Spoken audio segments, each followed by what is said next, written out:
बिस्मिल्लाहिर्रहमानिर्रहीम। अस्सलाम वालेकुम अजीज तलबा व तालबात। ग्रामर का एक नया टॉपिक लेकर आपकी खिदमत में हाजिर हैं।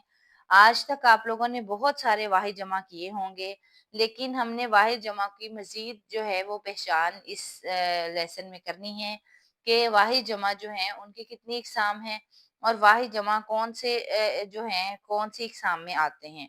मसलन आज हम लोगों ने करनी है जमा सालिम और जमा मुकस्सर। अभी तक हम लोगों ने सिर्फ यही किए हैं वाहिद और जमा, लेकिन आज हम पढ़ेंगे कि जमा सालिम क्या होते हैं और जमा मुकस्सर क्या होते हैं। आपको पेपर में एमसीक्यू भी इसी तरीके से आएगा। तो जमा सालिम की डेफिनेशन पढ़ते हैं।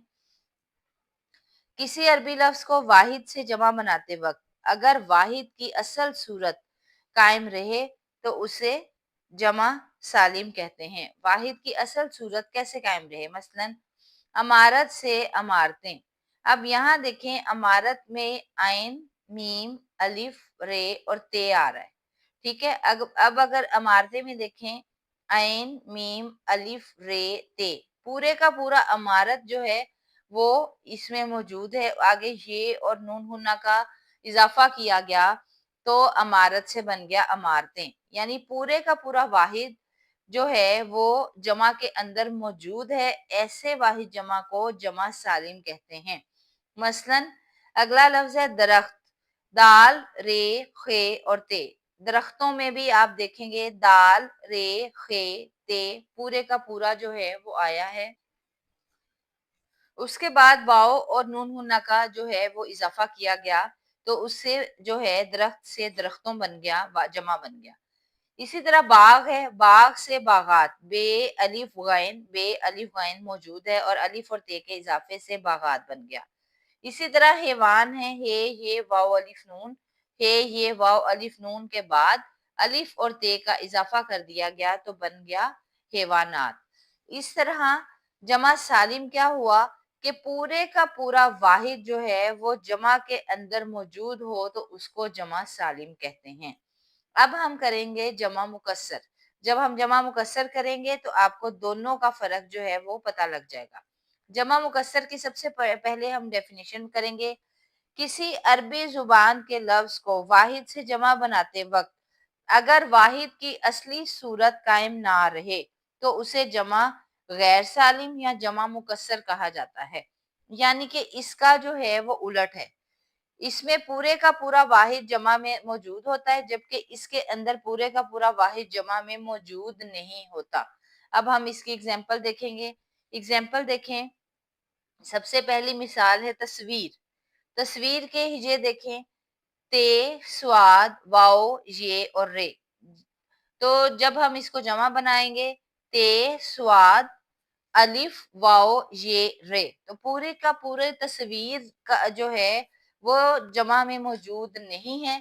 आगे अल्फाज चेंज हो गए, इस वजह से ये लफ्ज जमा मुकस्सर कहलाता है। इसी तरह आप किताब से देखें, कुतब, काफ, ते, अलिफ, बे, जबकि कुतब में क्या आ रहा है? काफ, ते, बे, अलिफ है ही नहीं है। तो पूरे का पूरा वाहिद जमा में मौजूद नहीं है, इस वजह से ये लफ्ज जमा मुकस्सर है। शजर से अशजार, शीन, जेम, रे, शजर होता है, जबकि अशजार शुरू ही अलिफ से हो रहा है और अलिफ जो है वो शजर में मौजूद नहीं है, इस वजह से ये लफ्ज जो है ये जमा मुकस्सर है। इसी तरह ऐब से अयूब। ऐब में देखें आप, आइन, ये, बे है, जबकि अयूब में आइन, ये, वाओ और बे। इस तरीके से इन दोनों में फर्क आपको पता चल गया होगा। इसमें पूरे का पूरा वाहिद जमा के अंदर भी आ रहा है और मजीद दो तीन लफ्जों के इजाफे से जमा बन गया, जबकि इसमें पूरे का पूरा वाहिद जो है वो इसके अंदर जमा के अंदर नहीं आ रहा। इस वजह से ये लफ्ज जमा मुकस्सर कहलाएगा और ये जमा सालिम कहलाएगा। अब हमने यहाँ पर एग्जाम्पल्स लिखी हैं। एक तरफ आपको वाहिद जमा सालिम और वाहिद जमा मुकस्सर नजर आ रहे होंगे। मामूल जो है ये पूरे का पूरा मामूलात जमा सालिम में मौजूद है, इसलिए ये जमा सालिम है। आला के साथ आलात, आरजू के साथ आरजुएं, ये पूरे के पूरे वाहिद जो हैं ये पूरे के पूरे जमा के अंदर मौजूद हैं। तसव्वुर, तसव्वुरात, ढांचा, ढांचे, असासा, असासे। यहाँ आप लोगों ने देखा کہ پورے کا پورا واحد جو ہے پورے کے پورے جمع کے اندر موجود ہے اور پھر مزید ایک یا دو لفظوں کے اضافے سے جمع سالم بن گیا. اس وجہ سے یہ لفظ جو ہیں یہ سارے الفاظ جو ہیں یہ جمع سالم میں آئیں گے. اب ہم پڑھ رہے ہیں جمع مکسر.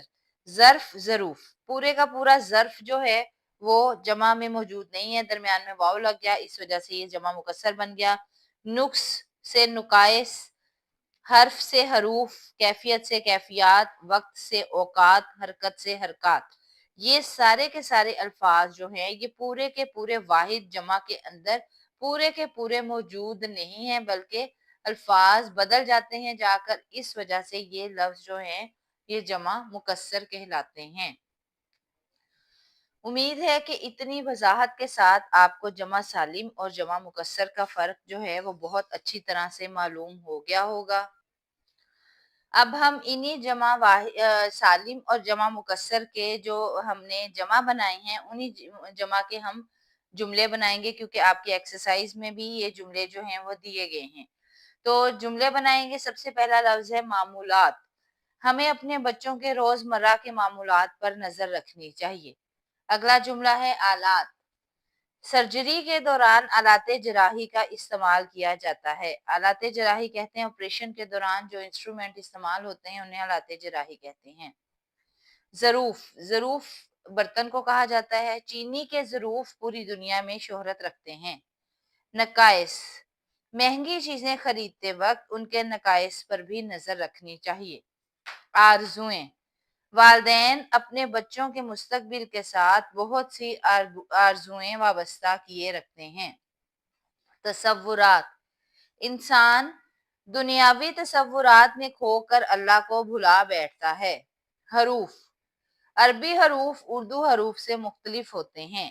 کیفیات, خوشی اور غمی کی کیفیات بالکل مختلف ہوتی ہیں. اوقات, دفاتر کے اوقات کار سکولوں کے اوقات کار سے مختلف ہوتے ہیں. حرکات, ہمیں اپنے بچوں کی اچھی بری حرکات پر نظر رکھنی چاہیے. ڈھانچے, عمارتوں کے ڈھانچے مضبوط ہوں تو وہ مضبوطی سے قائم رہتی ہیں. اثاثے, بچے ہی والدین کے کل اثاثے ہوتے ہیں. یہاں پر ہم نے انہی واحد جمع جو ہم نے ابھی کیے ہیں جمع سالم اور جمع مکسر ان کے جملے بھی لکھ لیے. اس طریقے سے آپ کا آج کا ٹاپک جو ہے یہ کمپلیٹ ہو گیا. امید ہے کہ آپ کو جمع سالم اور جمع مکسر کی بہت اچھی طریقے سے سمجھ آ گئی ہوگی. اسی طریقے سے آپ کو ایم سی کیو آئے گا. کوئی بھی لفظ دے کر وہ حیوان یا دے کر یا حیوانات کا لفظ دے کر پوچھیں گے کہ یہ جمع سالم ہے یا جمع مکسر. اسی طرح کتب کا لفظ دے کر وہ پوچھ سکتے ہیں کہ یہ جمع سالم میں آتا ہے جمع مکسر میں. اسی طرح یہ والے جو واحد جمع ہے کہیں سے بھی وہ کوئی بھی اگزامپل دے دیں گے تو آپ نے صرف یہی دیکھنا ہے کہ یہ واحد اگر پورے کا پورا جمع میں موجود ہے تو وہ جمع سالم ہے, واحد اگر پورے کا پورا جمع میں موجود نہیں ہے تو وہ جمع مکسر. بہت آسان طریقے سے میں آج آپ کو یہ گرامر کا کویسچن سمجھاؤں گی. امید ہے کہ آپ کو بہت جلد سمجھ آ جائے گی. کویسچن یہ ہے کہ تراکیب لفظی جو ہیں وہ کیا ہوتے ہیں.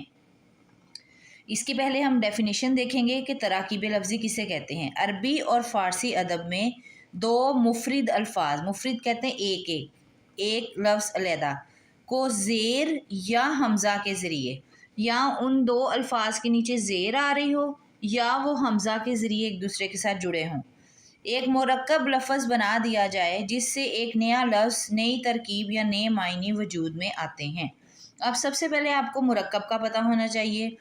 دو یا دو سے زیادہ الفاظ کے مجموعے کو مرکب کہتے ہیں. یعنی کہ مرکب جو ہوتا ہے وہ ایک لفظ نہیں کہلائے گا بلکہ ہمیشہ دو یا دو سے زیادہ الفاظ جو ہوں گے وہ مرکب کہلائے گا. تراکیب لفظی کی نشانی کیا ہے؟ دو لفظوں کے درمیان جب ہم کوئی بھی دو لفظ لیں گے ان کے درمیان ان کا جب ہم ترجمہ کریں گے تو ان دونوں کے درمیان اگر کا, کے یا کی آ جائے تو اسے تراکیب لفظی کہتے ہیں. ٹھیک ہے, یہاں پر میں نے آپ کے اگزامپل دی ہے. مثلاً ہے دعائے خیر. اب یہاں دیکھیں آپ, دعا کے بعد بڑی ہے کے اوپر حمزہ ہے تو یہ حمزہ والا لفظ ہے دعائے خیر. اب دعائے خیر کا جب ہم ترجمہ کریں گے تو کیا آئے گا؟ خیر کی دعا. اب یہ دیکھیں خیر کی دعا کے درمیان میں کی آ گیا, اس کا کیا مطلب ہے؟ یہ لفظ تراکیب لفظی ہے. اس کے بعد اگلا لفظ ہے شب غم. शब गम का मतलब है गम की रात, शब का मतलब होता है रात, गम की रात में भी की आ गया तो इसका मतलब है ये लफ्ज़ तराकीब लफ्ज़ी हैं। अब हम कुछ ऐसे लफ्ज़ देखेंगे जो तराकीब लफ्ज़ी नहीं होते, उनका क्या फ़र्क आपको महसूस होगा। मसलन वो अल्फाज जो तराकीब लफ्ज़ी नहीं होते, मसलन अहम तरीन। अब अहम तरीन का जब आप तर्जुमा भी करेंगे तब भी उसमें का, के या की नहीं आएगा। गैर ज़रूरी, गैर ज़रूरी का भी कोई तर्ज हैं, ये दो लफ्ज़ी मुरक्कब लफ्ज़ हैं लेकिन ये तराकीब लफ्ज़ी नहीं है। बिलखसूस का मतलब होता है ख़ास तौर पर, तो इनके दरमियान का, के, की नहीं आया, इसलिए गरजते बादल, गरजते बादल जो हैं इनके दरमियान भी का, के नहीं आता। तो तराकीब लफ्ज़ी जो हैं वो कौन कौन से अल्फाज जो हैं वो कहलाएंगे। मसलन यहाँ पर एक लफ्ज़ दिया गया है शजरे रियाज, शजरे रियाज का मतलब है रियाज का दरख्त, रियाज मेहनत को कहते हैं, मेहनत का पौधा लगाना, ये उसका वैसे जो है वो लुग़वी मायनी होगा, लेकिन अगर हम इसको मीनिंग के हिसाब से देखें तो ये रियाज का शजर आएगा, दरख्त आएगा, तो ये लफ्ज़ तराकीब लफ्ज़ी है। इसी तरह अगला लफ्ज़ है समरे निहाल, समर कहते हैं फल को, निहाल कहते हैं खुशी को। वैसे इसका लफ्ज़ी मीनिंग निहाल का समर, इसका लफ्ज़ी मीनिंग होता है खुशी का फल या सब्र का फल। तो समरे निहाल जो है ये भी तरकीब लफ्ज़ी है। उसके बाद अगला लफ्ज़ तो है दिया ही रब की अता, दिया गया है तो रब की अता के दरमियान की आ गया है तो इस वजह से ये लफ्ज़ तरकीब लफ्ज़ी है। उसके बाद है दस्ते दुआ, अब ये ज़ेर वाला लफ्ज़ आ गया। दस्ते दुआ का मतलब है दुआ का हाथ, दुआ के लिए हाथ उठाने को कहते हैं कि हमने दस्ते दुआ फैला दिया। अगला लफ्ज़ है दुआए खैर, अब ये वाला दुआए खैर हमज़ा वाला लफ्ज़ आ गया, खैर की दुआ इसका मतलब होता है, तो ये लफ्ज़ जो हैं ये भी तराकीब लफ्ज़ी हैं। उम्मीद है कि इन मिसालों से आपको तराकीब लफ्ज़ी वाले अल्फाज और गैर तराकीब लफ्ज़ी वाले अल्फाज की समझ जो है वो आ गई होगी। अब हम लोग जो हैं इन्हीं अल्फाज के जो हैं वो जुमले भी बनाएंगे, क्योंकि आपकी बुक्स में इसी तरह से क्वेश्चन दिया गया है कि इन्हीं तराकीब के आपने जुमले भी बनाने हैं। तो यहाँ पर मैंने आपके ये तराकीब के कुछ जुमले बनाए हैं। मसलन पहला लफ्ज़ है शजरे रियाज, मेहनत का शजर, इंसान को अपनी ज़िंदगी का शजरे रियाज खुद ही लगाना पड़ता है। समरे निहाल, इंसान को अपनी मेहनत का समरे निहाल ज़रूर मिलता है, मतलब मेहनत का फल ज़रूर मिलता है। रब की अता, हमारी ज़िंदगी की तमाम नेमतें रब की अता करदा हैं। दस्ते दुआ, हमें दस्ते दुआ सिर्फ़ अपने रब से ही करनी चाहिए। दुआए खैर, हमें हमेशा सब मुसलमानों के लिए दुआए खैर करनी चाहिए। यहाँ पर आपके तराकीब के जो हैं ये जुमले मुकम्मल हो जाते हैं। अब अगला जो क्वेश्चन है वो आपकी मैंने